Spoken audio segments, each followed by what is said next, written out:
a tecnologia pode mudar as nossas vidas, como a pesquisa, a inovação pode mudar as nossas vidas. Meu nome é Alaerson, sou professor do Instituto Federal Goiano, diretor do Polo de Inovação do Instituto.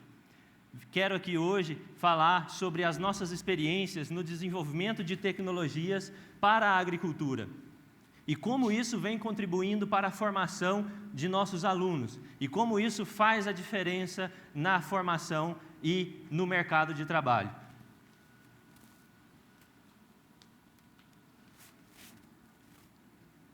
Desenvolvo, então, através do conhecimento em fitopatologia e sensoriamento remoto, a nossa equipe, trabalhamos no desenvolvimento de tecnologias, sensores embarcados que possam ser acoplados em drones, aviões, e que esses sensores possam captar informações lá da lavoura e permitir que a gente faça o uso sustentável desses fungicidas, herbicidas, que busquem, então, o equilíbrio, porque se você detecta que existem plantas doentes, você tem que aplicar naquele local e não em toda a área. E hoje, o que se faz na agricultura, por restrições, quando se tem algumas plantas doentes, você aplica em toda a área. E com o que nós desenvolvemos lá, hoje nós conseguimos fazer aplicações localizadas, direcionadas para a agricultura. Bom, eu quero pedir um pouco a licença a vocês para eu voltar aqui alguns anos atrás, para que eu possa exemplificar como a pesquisa, como a inovação, como a tecnologia mudou a minha vida. E aí, obviamente, no final eu quero mostrar para vocês também como nós fazemos lá no IF Goiano para que essas tecnologias, para que esse conhecimento mude a vida dos nossos alunos. Porque a gente precisa dessa revolução, a gente precisa permitir isso aos nossos alunos. Bom, há muitos anos, lá no início, passei toda a minha infância na fazenda, muito espaço, muitas brincadeiras, mas o que mais me agradava, o que eu mais adorava fazer era desmontar as coisas. Eu adorava desmontar, nem sempre voltava a funcionar, mas eu adorava fazer aquilo. E aí, um dia, eu tive a oportunidade, aquele carrinho ali foi um carrinho que eu ganhei de um primo meu, que já não usava mais aquele brinquedo, já era grande, e para mim foi algo assim que marcou a minha infância. Porque esse carrinho aqui, eu não sei nem dizer quantas vezes eu desmontei e remontei ele para criar algo diferente. Mas era algo que eu amava fazer e gostava muito.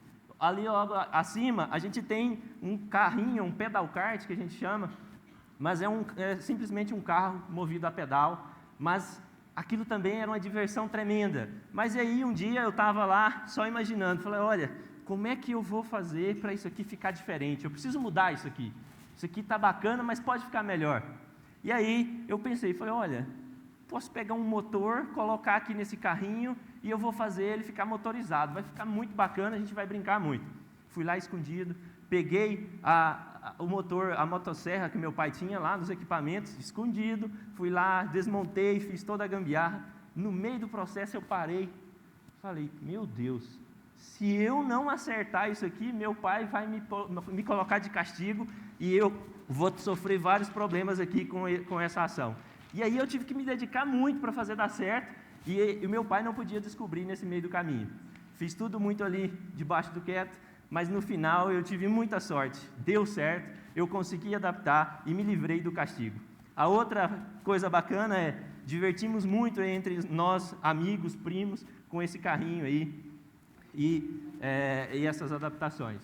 Bom, no período de escola, lá, infância, eu só tirava nota boa, mas não era por acaso. A minha mãe trabalhava na mesma escola que eu, então eu não podia vacilar ali, porque senão ela estava de imediato puxando minha orelha ali. Então eu sempre fui um aluno razoável ali, bem. Mas aí eu fui para o 2º grau, e eu tinha duas opções. Ou eu ficava em Caturaí, porque eu sou da cidade de Caturaí, estudaria à noite, ou então eu iria para Inhumas, que é uma outra cidade lá próxima, e que teria o ensino médio já no período de matutino. E aí, a minha mãe, muito esperta, muito inteligente, muito sábia, já antecipou, falou, ó, se o Alaerson for fazer a graduação, o ensino médio lá no período noturno, eu tenho certeza que ele vai se perder ali naquelas noites ali. E eu não pensava diferente, eu queria me perder naquelas noites, porque é óbvio que o que a gente quer naquele período, a gente quer brincar, a gente quer curtir a vida, e não necessariamente pensa, talvez, nas consequências de que isso pode trazer lá para frente. Então ela estava certíssima e ela me colocou no caminho, fui fazer a escola lá em Umas, no período matutino, para evitar qualquer risco. Bom, mas óbvio que em qualquer lugar a gente está sujeito a situações, a oportunidades que podem tirar a gente do caminho que a gente quer seguir. E aí, então, eu fui cursar, e aí, novas experiências, novos amigos, comecei a ter uma percepção um pouco mais ampla de que dentro de uma sala de aula a gente tem amigos, não importa qual sala, sempre vai ter aquele nerd, sempre vai ter o fundão, sempre vai ter ali a galera do meio que está ali tentando, mas tem muita dificuldade. Eu, particularmente, era essa galera do meio aí que estava tentando ali conseguir passar no ano sem precisar de recuperação. Mas, e aí, eu queria contar uma outra oportunidade que foi para mim muito chocante e que realmente mostra que o que eu quero falar às vezes, a gente está vivo é porque existe uma força maior que realmente quer que a gente fique ali vivo naqueles momentos. Em um desses momentos, lá na escola, a gente tinha um amigo, um colega, que ele tinha um jeito peculiar. Ele queria mostrar a capacidade bélica que ele tinha.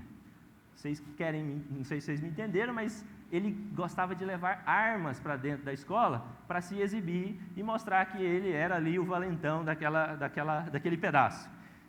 Todo dia ele levava algo diferente. Um dia ele levou um 38 para a sala de aula, mostrou ali para os coleguinhas e eu fiquei ali de longe, porque eu morro de medo de arma.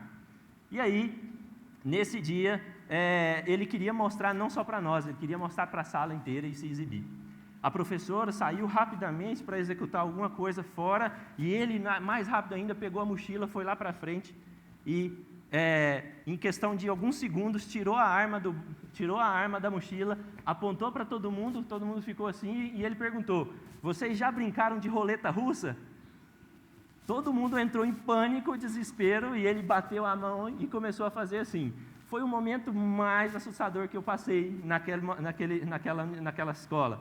Mas, no fim da história, eu não pude falar nada, ninguém falou nada, porque a ameaça era muito alta. Mas olham só como a gente pode passar por momentos que colocam a vida em risco. A gente está repleto de informações dizendo que houve tiroteio, que houve aquilo, aquele outro. E há muitos anos atrás isso também acontecia, e realmente a gente sobrevive também graças a uma força maior que quer manter a gente naquele local.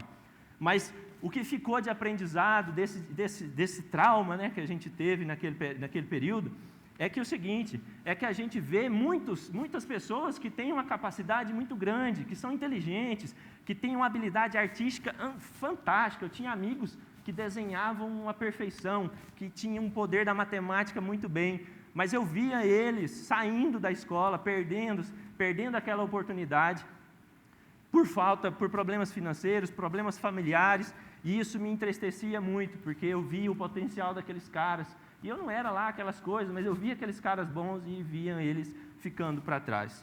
Mas aí é que eu comecei a ter o meu propósito. O que eu posso fazer para mudar a realidade? O que é que eu posso fazer para trazer a oportunidade para essas pessoas e elas não perderem o seu caminho e sim poder contribuir com o crescimento da sociedade? Bom, nesse período eu saí da universidade, já estava assim, eu saí ali do ensino médio e buscando a universidade. Mas aí a pergunta era, como é que eu vou fazer, o que eu aprendi para poder passar para uma universidade? E aí eu fui escolher também qual era a minha competência, o que eu queria fazer para o resto da vida.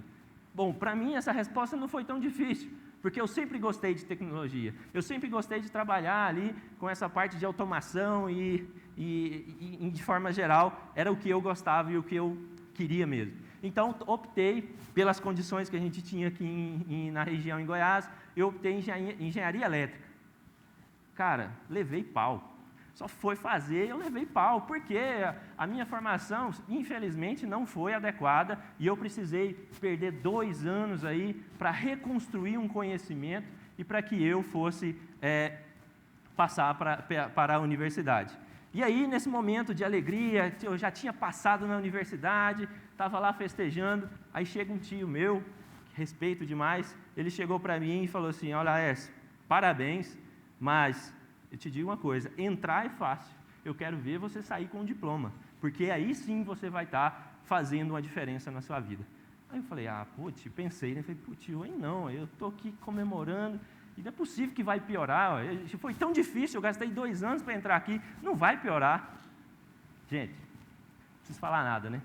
Piorou muito porque era muito difícil. A universidade, o ritmo é diferente, você tem que estar mais engajado. O curso que eu passei foi agronomia. Aí o pessoal fala, mas e o seu sonho? Não, o meu sonho não morreu. Eu procurei outras formas de fazer isso acontecer. Por quê? Agronomia também é uma forma de engenharia. E por que não eu pudesse me especializar em uma área de engenharia para o ramo de agronomia? Bom, o curso integral, bastante pesado, difícil, e eu ainda morava longe. Eu tinha 56 quilômetros de caminho, acordava 4 horas da manhã, ia para Caturaí pegar um ônibus. Esse ônibus ia para a cidade, lá em Goiânia. De Goiânia eu pegava outro ônibus, chegava na universidade, 6h30 da manhã eu estava na universidade. A aula começava às 7h30, 8h. Eu ficava ali esperando as coisas acontecerem, ajudava ali o pessoal a abrir os portões, porque eu era o primeiro a chegar ali. Mas isso tudo só começou a melhorar quando eu fui fazer estágio. Primeira oportunidade que eu tive de estágio. E aí eu comecei a falar, cara, é aqui que o negócio vai acontecer. Por quê? Eu conseguia verificar que a técnica que eu estava fazendo e eu ajudava ali, ia gerar um produto, ia gerar uma solução, e aquilo fazia aquela teoria chata que às vezes eu via lá se tornar em realidade. Eu falei, cara, isso aqui é muito massa, é isso aqui que eu quero fazer. Mas o meu estágio era em processamento mínimo de guariroba. Gente, não tinha nada a ver com o meu sonho. Mas, cara, graças ao meu irmão, um cara que também tinha uma formação muito boa, me orientou, falou, olha, aproveite o máximo, mesmo que não seja a sua formação, aproveite essa oportunidade, porque isso pode contribuir para o seu futuro. E assim, fiz o máximo para contribuir. Melhorei meu currículo, fiz várias publicaçõezinhas ali, e me preparei para qualquer outra situação que pudesse surgir. Um dia, passando nos corredores na universidade, olhei no painel, oportunidade de graduação sanduíche na França, com tudo pago, de graça. Eu falei, cara, essa é a oportunidade para eu melhorar o meu currículo, para eu ter uma experiência bacana, se eu soubesse falar francês. Eu não sabia falar francês. E aí, como é que eu ia fazer? Uma baita oportunidade, falei, não, vou tentar aprender a estudar. Cadê dinheiro para fazer cursinho? Não tinha dinheiro. Chamei meu irmão e falei, olha, me ajuda, eu quero aprender francês e eu tenho 6 meses para aprender, porque o processo seletivo é daqui 6 meses. Peguei e dedicar a estudar, e aí eu baixava podcast, ouvia, tentava transcrever, escrevia, fazia de tudo para aprender. E aí eu tinha um outro probleminha aí que eu tinha que resolver. Na época eu estava namorando, tinha acabado de começar a namorar, e eu estava convencendo a minha namorada a ir fazer francês também, para ter, quem sabe, ela ir comigo. Mas o pior é convencer o sogro e a sogra, né, para ela deixar eu ir junto com a minha namorada para lá. Não foi muito fácil, mas o aprendizado do francês, um certo momento eu falei, cara, não vai dar, eu não tenho condições de ter proficiência para isso. E aí o meu pai, que não tem formação nenhuma, mas é um 2º grau, mas uma pessoa muito simples, mas que eu tenho como muito sábia. Ele, em um dia desses, que eu desanimado, ele chegou e falou, Laércio, não estude para ser bom, você estude para ser o melhor, faça o seu melhor, seja o melhor, porque gente boa tem muito. E ele não estava tão errado assim. Eu desesperei na hora que ele falou isso. Falei, cara, eu sou o cara ali do meio, como é que eu vou fazer para ser o melhor?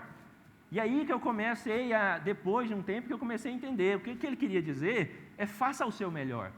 Faça o seu melhor naquela oportunidade, porque pode ser que você não tenha outra. E aquilo possa fazer a diferença na sua vida. E aí eu fiquei desesperado. Naquele momento, fez piorar a situação, mas depois eu consegui entender qual era a perspectiva que ele estava me passando. Bom, os momentos do sanduíche, fui para a França, cheguei lá.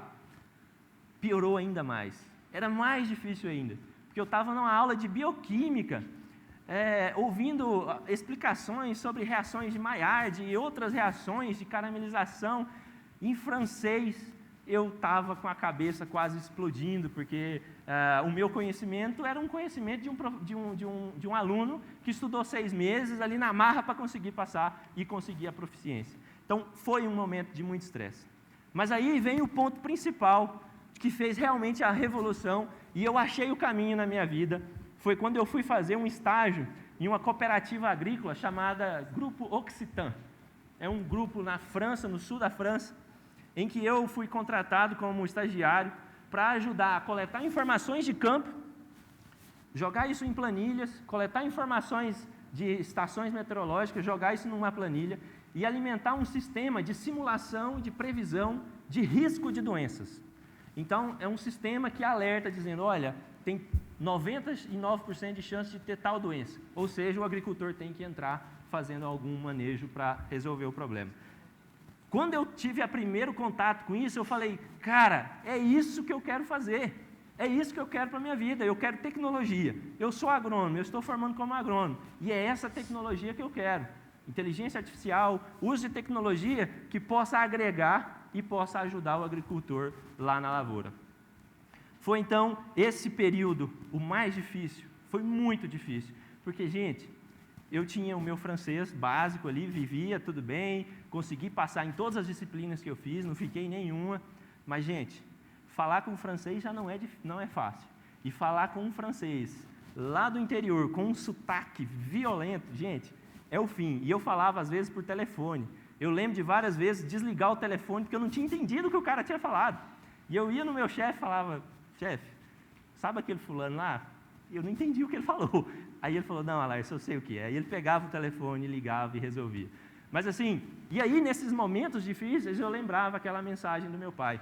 Faça não para ser bom, faça para ser melhor, faça o seu melhor. E é para isso que a gente tem que estar antenado. Quando for fazer alguma coisa, faça o seu melhor. Eu tenho certeza que você vai colher os frutos de fazer o melhor na sua vida.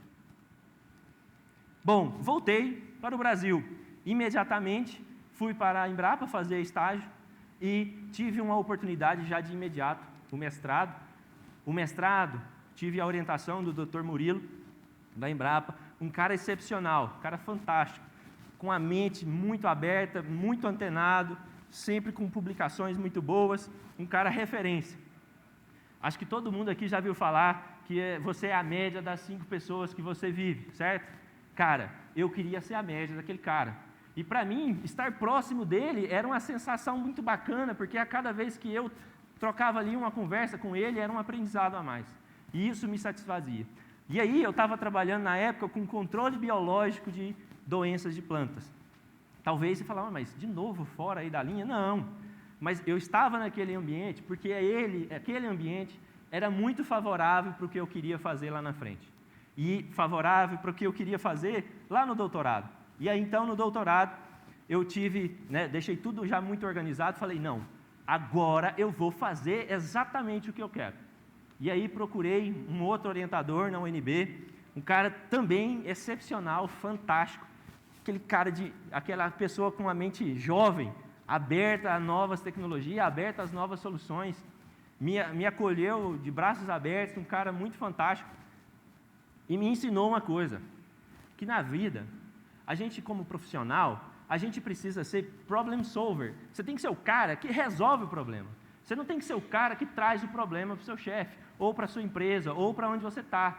Cara, seja a pessoa que resolva. Já traz a solução, traz ali, eu tenho certeza que você vai estar fazendo uma boa contribuição. E isso foi acho que o principal ganho que eu tive na vivência com esse meu professor de orientado de doutorado, foi problem solver. Cara, seja problem solver.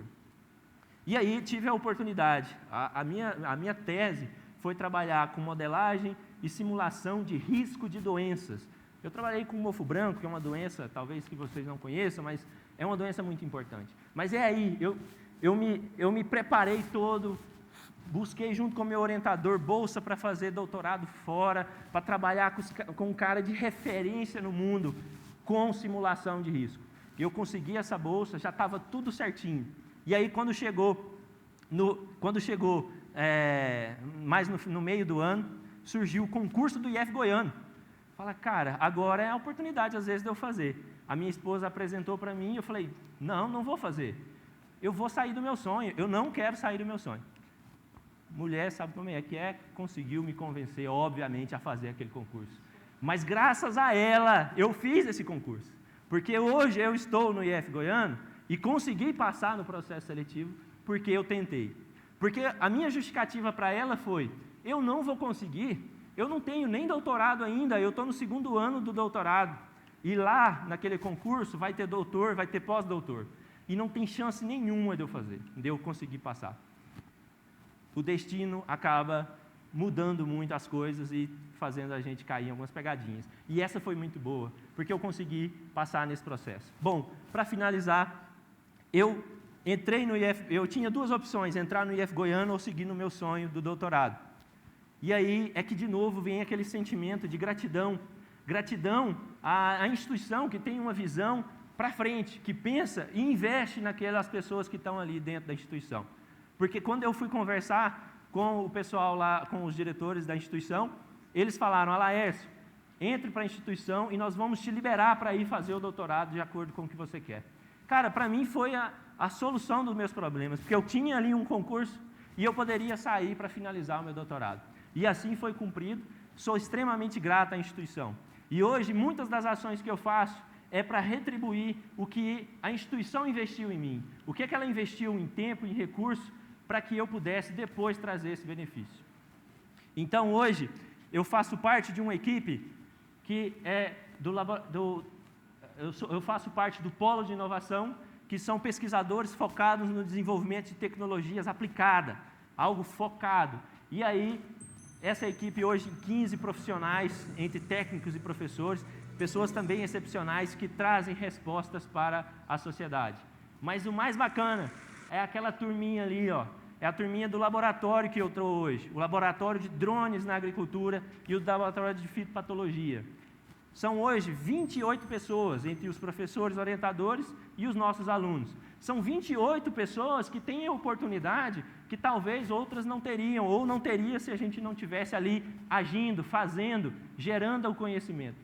Esses alunos ajudam a desenvolver as soluções, ajudam a resolver problemas. E aí aquela teoria que é chata lá na escola se torna uma prática bacana lá dentro do laboratório de drones, se torna uma prática bacana dentro do laboratório de fitopatologia. Então, hoje eu posso dizer que eu amo o que eu faço e eu faço o que eu amo. E o que é mais gratificante, porque é cansativo, mas o que é gratificante de tudo isso é saber que eu posso contribuir para que esses alunos aqui possam crescer, possam se beneficiar, possam desenvolver tecnologia, possam ajudar a sociedade. Então, essa é a contribuição que o IF Goiano consegue fazer através da sua equipe. E aí, nós temos hoje mais o último desafio nosso, que é avançar para um próximo nível. É desenvolver um centro de referência em tecnologia agroindustrial, que é um parque científico tecnológico para que os alunos estejam ali dentro, junto com as empresas, com as suas startups, com as suas ideias, desenvolvendo tecnologia para a sociedade, para trazer o retorno que a sociedade precisa. Então, a minha dedicação hoje e a minha gratificação é ver esses meus alunos tendo acesso a informações que talvez não teriam em outra oportunidade. Muito obrigado.